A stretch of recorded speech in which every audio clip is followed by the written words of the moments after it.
Night dinner dosa செஞ்சுக்கிட்டு இருக்கிறேன். காலையில் மிக்சியில் அரைச்சது தான், நல்லாவே புளிச்சு வந்துருச்சு.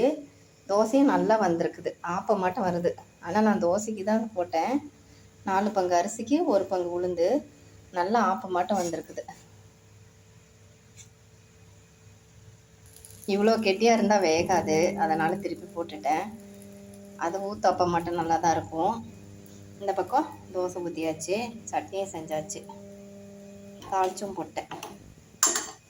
இந்த மஞ்சள் கலராக இருக்குதுல்ல, அதை வந்து பொரி வறுக்கும் போது பொட்டுக்கடலை நிறைய போட்டுட்டேன். அதை அப்புறம் எடுத்து வச்சுருந்தேன், அது கொஞ்சம் போட்டேன்.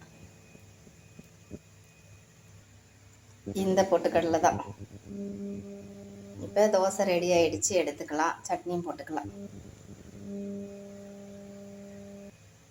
அப்படியே ஊற்றியாச்சு. தோசை சட்னி ரெடி. இனிமேல் சாப்பிட்லாம்.